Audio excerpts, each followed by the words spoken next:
Sir ఇప్పుడు చూస్తున్నట్టయితే హరిరామ జోగయ్య గారు కొన్ని లేఖలు రాయడం జరిగింది. అంటే జనసేన అధినేతకి పవన్ కళ్యాణ్ గారికి కొన్ని లేఖలు రాశారు. గతంలో అయినా ఇప్పుడైనా కూడా రాస్తూనే ఉన్నారు. ఏంటంటే సీట్ల షేరింగ్ విషయంలో కానీ తనకి కొన్ని సలహాలు ఇవ్వడంలో కానీ రాస్తూనే ఉన్నారు. అయితే దీని వెనకాల పవన్ కళ్యాణ్ గారే రాపిస్తున్నారు ఈ లేఖలన్నీ కూడా వార్తలు వస్తున్నాయి. ఇందులో వాస్తవం ఉందంటారా సార్?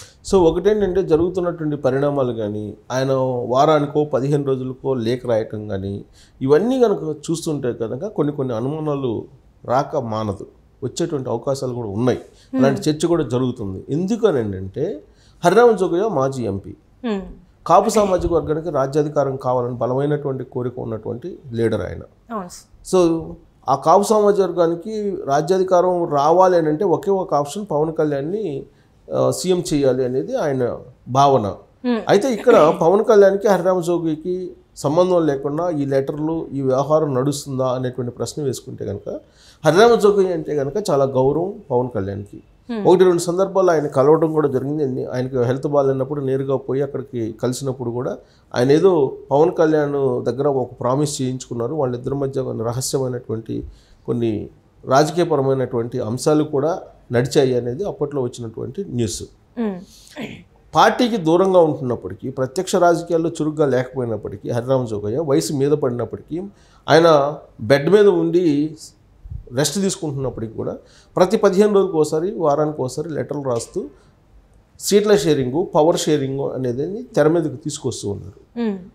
వాస్తవంగా ఎవరికి ఆలోచన లేకపోయినప్పటికీ హరిరామ జోగయ్య ఆలోచన రేకెత్తించాలా ఆ లెటర్లు రాస్తున్నారు అనేది ఆయన మీద వస్తున్నటువంటి ఒక అభియోగం, ఒక అనుమానం.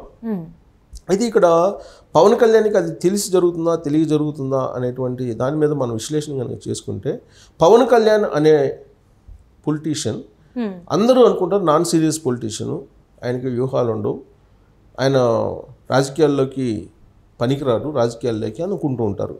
కానీ ఇప్పుడు సమకాలీన రాజకీయ నాయకులతో పోల్చుకుంటే కనుక అత్యంత వ్యూహకర్త, అత్యంత తెలివిగల పొలిటీషియన్ ఎవరైనా ఉన్నారంటే పవన్ కళ్యాణ్.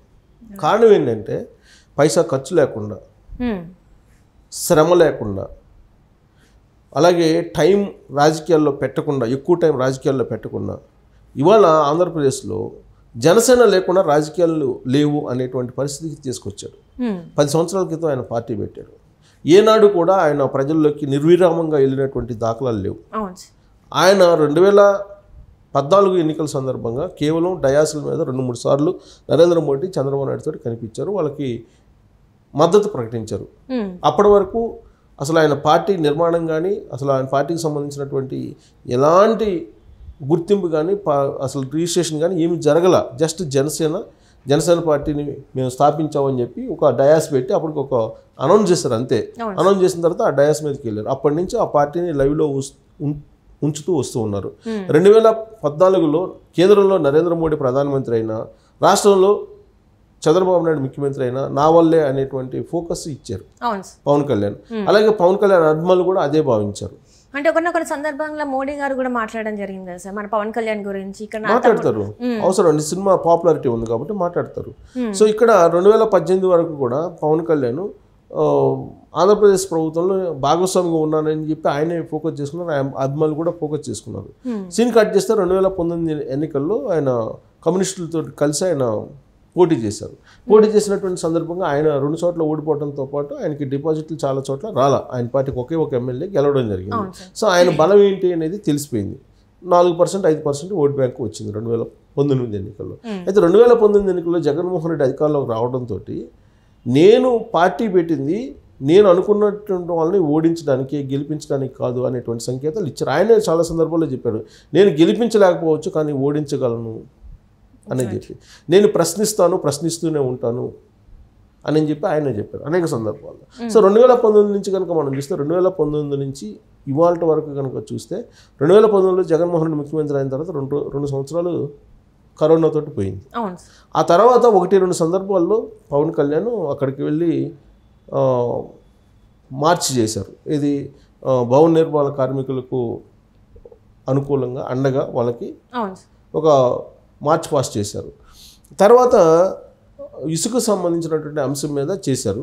తర్వాత రోడ్లకు సంబంధించినటువంటి అంశం మీద 1-2 సార్లు చేశారు. ఇంతకు మించి మళ్ళీ వారాహి యాత్ర అని చెప్పి ఒకటి చేశారు. ఈ మధ్య నిన్న ఇవాళ ట్రోల్స్లో సోషల్ మీడియాలో కూడా బాగా ట్రోల్ అవుతున్నటువంటి అంశం ఏంటంటే అసలు ఆయన ఎన్ని రోజులు ఆంధ్రప్రదేశ్లో ఉన్నారు, ఎన్ని సభలు పెట్టారు అనేది ట్రోల్ అవుతుంది. సో కాబట్టి ఆయన ఎలాంటి శ్రమ లేకుండా, ఎలాంటి ఖర్చు లేకుండా, ఏమాత్రం టైం ఇవ్వకుండా ఫుల్ పెడ్జ్డ్గా పాలిటిక్స్కి ఇవాళ ఆయన ఒక శక్తిగా ఎదిగాడు రాజకీయాల్లో. ఆయన లేకుండా తెలుగుదేశం పార్టీ లేదు అనేటువంటి స్థాయికి తీసుకెళ్లారు. ఆ పార్టీని ఆ స్థాయికి తీసుకెళ్లారు. అంటే ఆయన యొక్క వ్యూహాలు ఎలా ఉంటాయంటే కేసీఆర్ని ఆదర్శంగా తీసుకున్నాడు. ఆయన నాకు సందర్భంలో కూడా ఒక ఇంటర్వ్యూలో చెప్పినట్టు నాకు గుర్తు, కేసీఆర్ ఏ విధంగా అయితే రాజకీయ వ్యూహాలు నడిపాడు నేను కూడా అదే విధంగా నడుపుతానని. కేసీఆర్ ఉద్యమ నాయకుడు అని చెప్పుకుంటున్నాడు, కానీ కేసీఆర్ ఆయన పార్టీ పెట్టిన 2001 నుంచి ఆయన ఏనాడు కూడా సింగిల్గా పోటీ చేయాలి. రాష్ట్రం వచ్చిన తర్వాత పోటీ చేశారు తప్పితే రాష్ట్రం రాకముందు ఏనాడు సింగిల్గా టీఆర్ఎస్ పార్టీ పోటీ చేయాలి. ఏదో ఒక పార్టీతో, ఫస్ట్ కాంగ్రెస్ పార్టీతో పెట్టుకున్నారు, తర్వాత కమ్యూనిస్టులు తెలుగుదేశం పార్టీతో పొత్తు పెట్టుకున్నారు, ఆ తర్వాత 2014లో అధికారంలోకి వచ్చిన తర్వాత సింగిల్గా పోటీ చేశారు, అది వేరు. కానీ ఆయన మొత్తం అసలు ఆ పార్టీని ఒక స్థాయికి తీసుకురావడానికి ఉన్నటువంటి తెలుగు ఉమ్మడి ఆంధ్రప్రదేశ్లో ఉన్నటువంటి అన్ని పార్టీలతోటి పొత్తు పెట్టుకున్నాడు. సేమ్ అలాగనే పవన్ కళ్యాణ్ కూడా అన్ని పార్టీలతోటి పొత్తు పెట్టుకున్నాడు, ఇప్పుడు ఉన్నటువంటి అన్ని పార్టీలతోటి except YSR Congress party. So ఇప్పుడు సీట్ల షేరింగు, పవర్ షేరింగ్ వరకు తీసుకొచ్చారు ఆ పార్టీని. దీనికి కారణం ఏంటంటే పవన్ కళ్యాణ్ హరిరామ జోగిని అడ్డు పెట్టుకొని లెటర్లు రాయిస్తున్నాడు, పవన్ కళ్యాణ్ రాయిస్తున్నారు. సో పవన్ కళ్యాణ్ రాయించి చంద్రబాబు నాయుడు దగ్గరికి వెళ్ళినప్పుడు కాపు సామాజిక వర్గ పెద్దలు డిమాండ్ చేస్తున్నారు, 50 సీట్లు 60 సీట్లు డిమాండ్ చేస్తున్నారు. 20-30కి నేను ఒప్పుకుంటే సామాజిక వర్గం ఒప్పుకోదు, తిరగబడుతుంది అనే యాంగిల్లో చంద్రబాబు నాయుడు మీద వ్యూహాత్మకంగా ఒత్తిడి తీసుకొచ్చి ఎక్కువ సీట్లు తీసుకునేదానికి ఇప్పుడు అవకాశం కల్పించుకునేదానికి హరిరామ జోగిని ఉపయోగించుకుంటున్నాడు పవన్ కళ్యాణ్. హరిరామ జోగి చేత లెటర్లు కూడా ఆయనే రాపిస్తున్నాడు అనేటువంటిది ఒకటి ఇప్పుడు సోషల్ మీడియాలో కానీ లేదా మీడియాలో కానీ మీడియా సర్కిల్స్లో కానీ బలంగా వినిపిస్తున్నటువంటి ఒక మాట. అంటే ఇక్కడ చూస్తున్నట్టయితే ఒకనొక సందర్భంలో నేను ఓటు బ్యాంక్ చీలకుండా ఉంటాను, సో సీట్లు ఎట్లా ఉన్నా ఏం కాదు, మన రాష్ట్రం అభివృద్ధి మాత్రమే కావాలి నాకు అని చెప్పేసి పవన్ కళ్యాణ్ గారు చెప్పారు. మరి ఈ మాట ఎలా? ఇదంతా పైకి కనిపిస్తుంది మనకి, నాకు రాష్ట్ర ప్రయోజనాలు ముఖ్యం, నాకు ముఖ్యమంత్రి పదవి అవసరం లేదు, తర్వాత సీట్లు ఎన్ని అనేది అది నాకు వదిలిపెట్టేయండి, పొత్తులో గౌరవప్రదమైనటువంటి సీట్లే నేను సాధిస్తాను, నా వ్యూహం నాకుంది, నా వ్యూహాన్ని మీరు నమ్మేవాళ్ళు నా వ్యూహం మీద నమ్మకం ఉన్నట్లే నన్ను అనుసరించండి, మీరు ఒక మాట తెలుగుదేశం వాళ్ళు అన్నా కానీ మీరు పడండి, అంతే తప్ప మీరు కలిసి పనిచేయాల్సిందే, ఇలాంటివన్నీ చెప్పారు పైకి.